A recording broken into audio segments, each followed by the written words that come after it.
Le cercle RH, pour parler d'un sujet, alors on parle emploi évidemment dans cette émission, mais on a essayé de faire un petit pas de côté.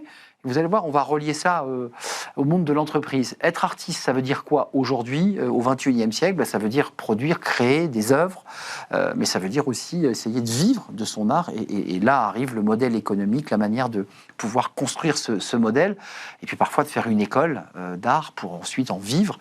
Et c'est tout le sujet du jour. Est-ce que c'est un métier comme un autre? Est-ce qu'on est chef d'entreprise lorsqu'on est artiste? On va tenter de répondre à toutes ces questions avec mes invités. Mathilde Guégan, tiens, commençons par vous. Vous êtes artiste peintre en freelance. Et on écoutera la manière dont vous avez décidé de vivre de votre art et le modèle économique que vous avez créé. On va en parler avec vous dans quelques instants. Harmonie Lezobre, merci d'être avec nous. Vous êtes directrice de projet Musique Actuelle School of Arts et vous vous occupez, alors c'est un très gros groupe d'écoles. Vous êtes centré, vous, sur les écoles de musique? C'est ça. Combien d'écoles là 6 structures, donc dans les musiques actuelles, les musiques électroniques et tous les métiers techniques du spectacle. Génial, et qui va faire écho évidemment à Frédéric Sitterlé. Bonjour Frédéric, ravi de vous revoir. Vous avez changé de casquette, mais je suis très heureux de vous revoir. Directeur général de ECAR, alors qui est un établissement privé d'enseignement technique supérieur du son, de l'image, qui a été fondé par Jean-Paul Vuillin, si je ne dis pas de bêtises. Combien de sites? Il y a 3 sites, je crois. Exactement. Alors, on a 2 sites, 2 campus à Paris et à Lyon, 2000 étudiants formés. Et depuis plus de 50 ans, on forme à tous les métiers techniques et artistiques de l'image et du son, donc en cinéma et en audiovisuel. Avec les enjeux de l'IA qui arrivent, qui percutent le métier. Je commence par vous, parce que choisir un thème, alors que vous avez vu, on fait souvent des thèmes extrêmement sérieux sur le droit du travail, sur les enjeux des entreprises. Comment vous définiriez votre fonction? C'est un métier, être artiste, ou est-ce que vous êtes en train justement d'en faire un métier parce que vous avez créé un modèle économique? Racontez-nous. Est-ce que c'est un métier d'être artiste? Moi, j'ai choisi d'être artiste après avoir eu un métier.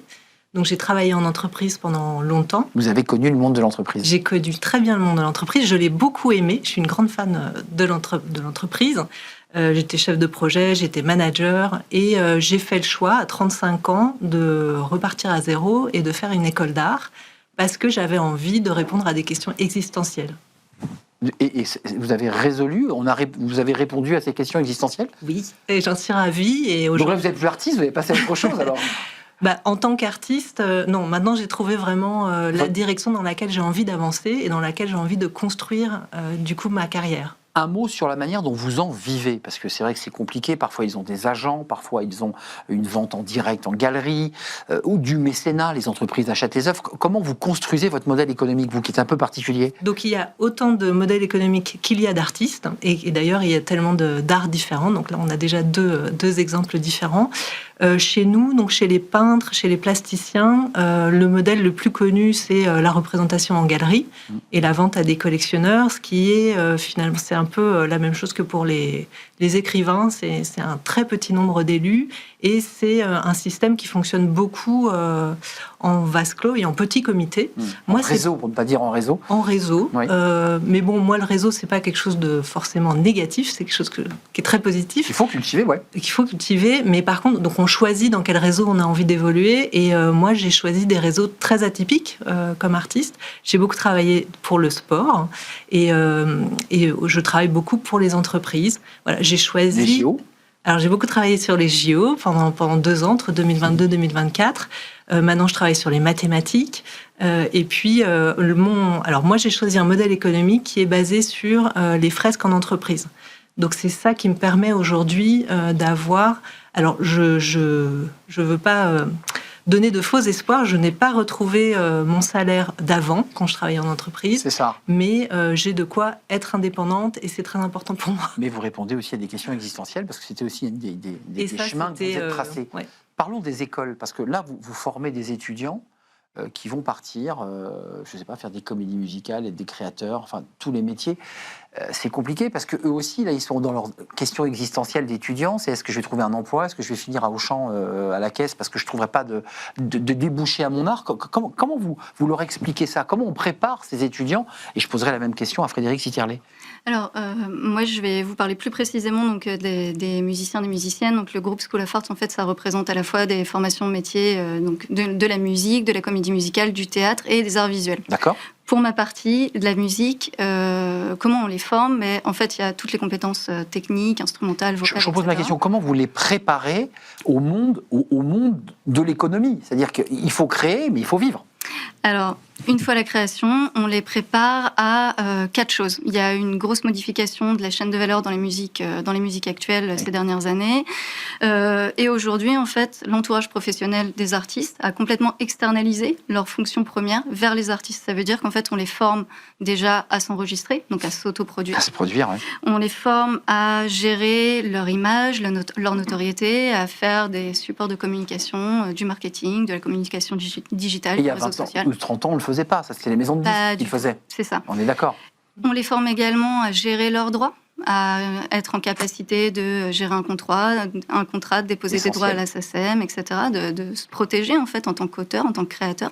Et on les forme également à être un peu chef de projet de leur projet professionnel.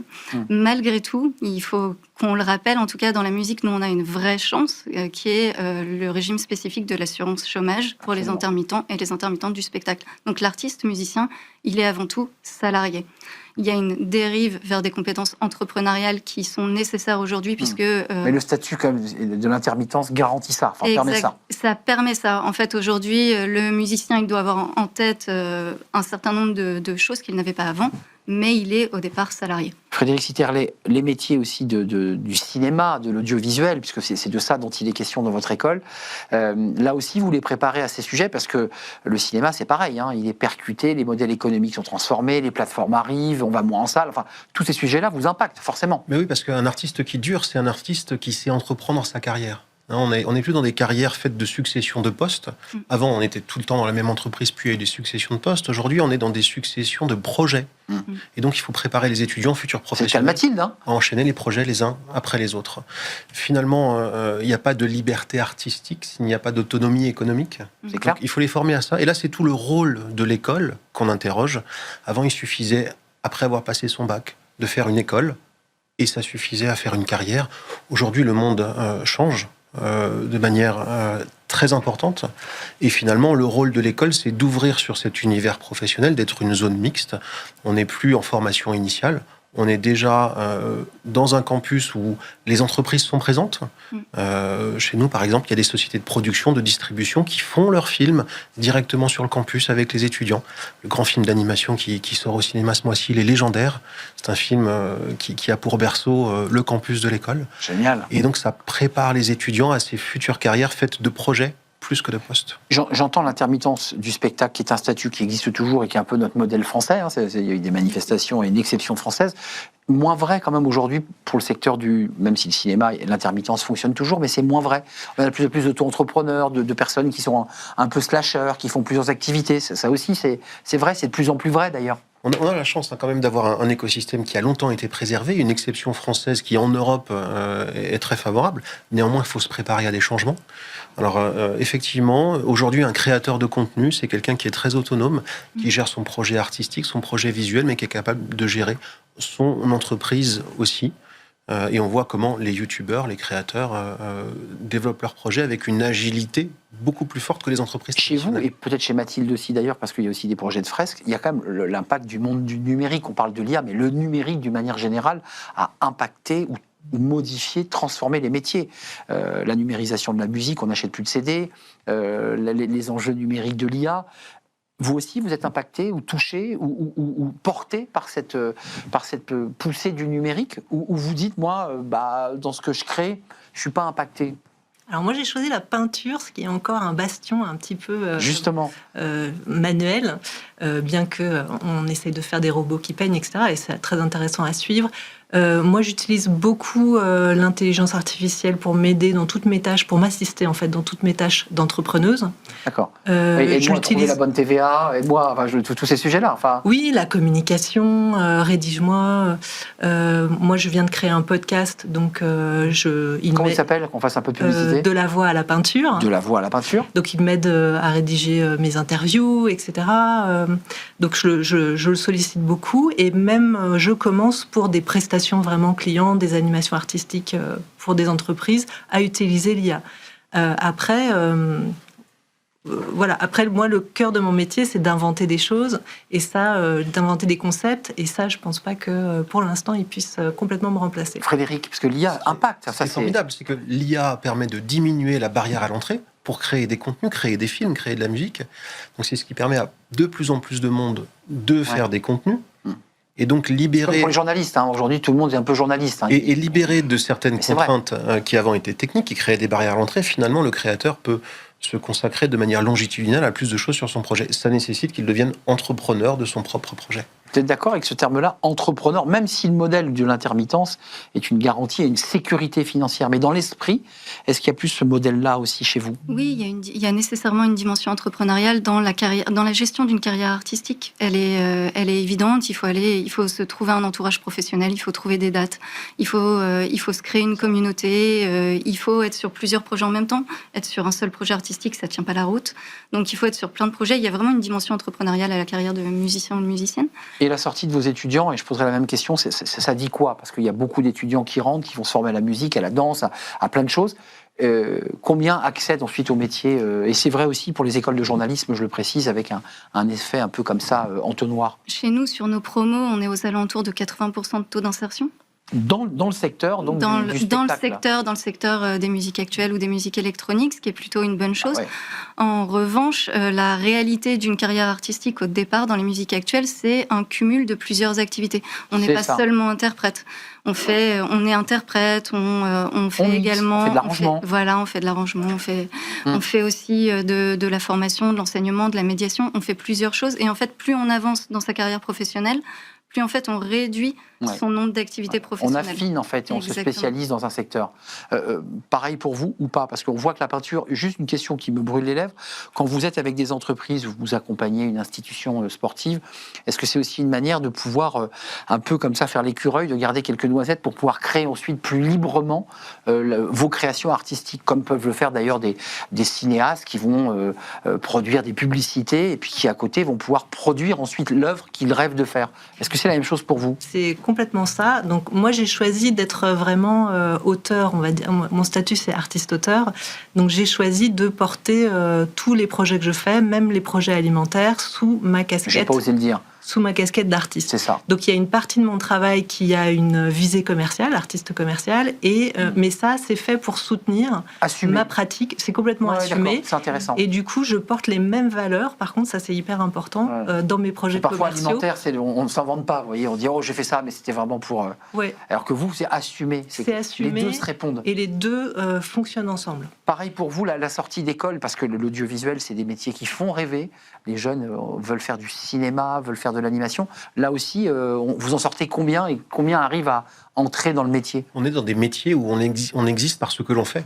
Il faut revendiquer son travail et c'est parce qu'on a fait quelque chose. De la personnalité donc. Qu'on fera appel à nous ensuite sur d'autres projets. Et c'est le chemin de beaucoup d'étudiants sortant de l'école. Ils créent leur troupe de théâtre. Ils deviennent youtubeurs. Je prends l'exemple d'Ambroise Carminati, youtubeur, Cocovoite. Ensuite, il a fait des publicités, il a fait l'effondrement pour Canal, et puis finalement, là, il est en train de faire son deuxième long métrage. Donc, on existe à travers ce que l'on fait, on revendique son travail, on fait des choses commerciales pour financer des projets plus artistiques, et c'est comme ça, plus qu'une insertion en CDI, c'est comme ça qu'on démarre une carrière. Non, je pense que d'ailleurs, vos jeunes ne rêvent pas forcément du CDI, c'est pas ce profil-là de jeunes. Je pense que c'est plutôt des slasheurs créatifs, et je pense qu'aucun de ceux qui sortent dit « je rêve d'avoir un CDI », on est d'accord? On est d'accord. Vous rêviez d'un CDI, vous, quand vous étiez chef de projet? Vous l'avez eu, votre CDI, vous? Moi, je l'ai eu. Ah, oui. Voilà. C'est pour ça. Moi, j'ai déjà fait ce parcours, donc je sais ce que... Vous savez ce que c'est. Mais j'ai vu en école des gens qui se positionnaient comme exécutants, en fait. On peut être dans l'art et être plus dans une... En deuxième rideau, pour accompagner des artistes. Et tous les leaders, tous ceux qui ont un projet d'auteur ont besoin de gens avec eux. C'est vrai. Tout l'écosystème qui entoure l'artiste, évidemment, ce sont aussi des gens très proches de ces métiers. Passionnant. Merci à vous trois. Mathilde Guégan, artiste peintre en freelance, on peut aller vous voir sur votre site, sur vos actions et sur ce que vous avez fait, notamment pour les JO, entre autres, avec des fresques. Merci d'être venu nous rendre visite. Harmonie Le Sobre, directrice des projets Musique Actuelle School of Art. Et vous vous occupez en particulier de la musique. Plein d'écoles, si vous nous regardez, allez jeter un œil. Il y a peut-être des écoles qui intéresseront vos enfants. Et merci à Frédéric Sitterlet, directeur général d'Écart, avec des campus qui cartonnent. J'ai dit une bêtise? Est-ce que je peux rajouter quelque chose? Oui. Pour les artistes qui auraient envie d'être dans la même démarche, je les invite au salon SME. dirigé par Alain Bossetti, que vous devez connaître, où justement on fera des conférences pour les artistes qui veulent avoir une casquette d'entrepreneur. Ce sera en septembre. Septembre prochain ? Septembre 2026. 2026. On a encore un petit peu le temps d'en reparler, mais en tout cas, préparez déjà sur vos agendas. 6 septembre. Salon SME à Paris, j'imagine. À Paris. Ça y est, c'est fait. On a pris une minute de retard. Nicolas me tire les oreilles. Et Paul, qui est en régie au son, est justement un artiste musicien. Et vous voyez, il est aussi ingénieur du son à la télévision. Merci à vous trois. On termine cette émission avec Fenêtre sur l'emploi. Et on va parler du monde de demain, le futur de demain, ou le no futur d'ailleurs. C'est tout de suite.